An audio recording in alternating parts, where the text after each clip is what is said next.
welcome you to United Celebrate Community Breakfast. We are excited to have so many people here to help us celebrate the amazing work that is happening in Pierce County to fight poverty. At United Way, we have a bold goal that united, we will lift 15,000 households out of poverty by 2028 and into financial stability. We know we cannot do it alone. Poverty, we all know as well, is a complex issue. And one thing's for sure, and I say this a lot, we're not going to social service our way out of it. So while you've heard about the challenges of poverty in our community, there are many in here who are helping lift others out. United Way is famous for its deep relationships with the local community and individuals. And I'm here to tell you, this script, we could not do what we do without the support of more than 350 companies in Pierce County and dozens of community leaders who last year alone contributed more than $6 million to United Way, which went back into our community. So let's give ourselves a applause. Brenda Combs is not just another keynote speaker talking about poverty. She has been through the cycle of poverty and has climbed her way out. Now let's have Dr. Combs tell her story only as she can. Please join me in giving a warm Pierce County welcome to Dr. Brenda Combs. We can make a change. We can make the sunshine through the rain. Well, maybe not necessarily to Tacoma. Do-do-do, do-do. All right, come on, y'all. It's breakfast. Come on, let's wake up. You know the man who's getting ahead. It's amazing to hear how much love and unity and compassion is in this room, and how much you love your community.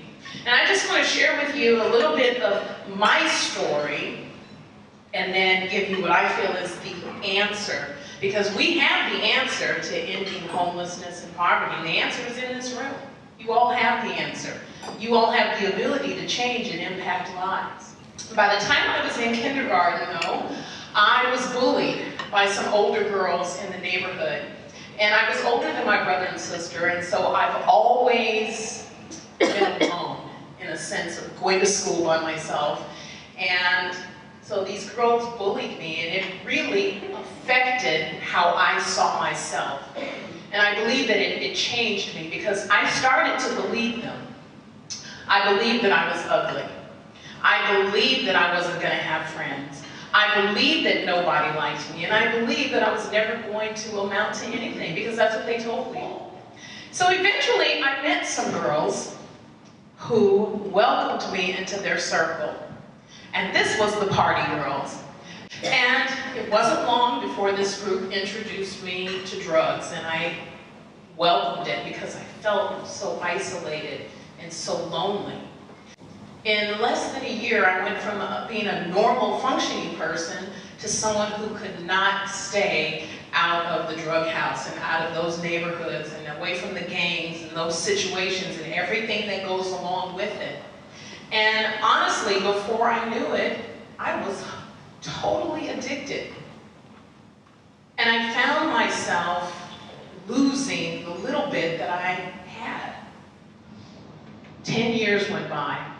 In the time frame of my homelessness and addiction, I was stabbed with a broken beer bottle. I was raped several times. I was shot in a drive-by shooting. I was hit by a car. Of course, I overdosed numerous times. And people like myself, of course, I tried to commit suicide. I took a whole bottle of pain pills and sleeping pills, and I woke up the next morning. And I remember thinking, I can't even do that right. One day, I woke up in an alley after not eating for about 7 days. I felt very weak, and I was gonna go to the soup kitchen, and when I woke up, I realized I had no shoes on. Someone, in the time that I was passed out, stole the shoes off of my feet. It was 115 degrees outside, and I realized in order for me to get from the dope house, in the alley behind the dope house, to the soup kitchen, I was going to have to walk a mile with no shoes on. And when I turned myself in, I was ready. I had a plan. I'm I'm gonna go do my time, and then when I get out, everything's just gonna fall into place.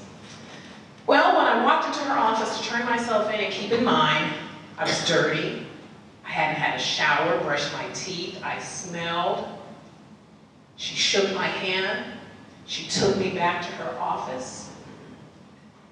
She told me she saw something in me. She said, Brenda Combs, I don't know what it is, but I believe in you, and I believe there's good in you. I firmly believe that you have something to offer the world. So I went back to school, and I started working. I was working 2 jobs, and my son was in daycare, and I got 3 jobs because, of course, the whole 10 years that I was homeless, I wasn't paying bills, I had horrible credit, I didn't want to live in the projects anymore, I wanted to be a homeowner, I wanted to be able to help people and not always have a handout. And it was difficult. 7 years, I worked 3 jobs and went to school. I completed my undergrad in human services in 2 years, and then I transferred to the University of Phoenix, completed my master's, and I was the first person to be enrolled in Grand Canyon University's doctoral program. First African American to be enrolled into their doctoral program, and the first to graduate in their first class of doctors. I completed my doctorate in 3 years from start to finish, it's the ADHD, and publishing my dissertation on the success strategies and factors that enabled women to overcome homelessness. So I'm going to leave you with this positive affirmation. It's called I Believe in Myself. I wrote this to encourage myself when I first came back into society and I didn't have a support system.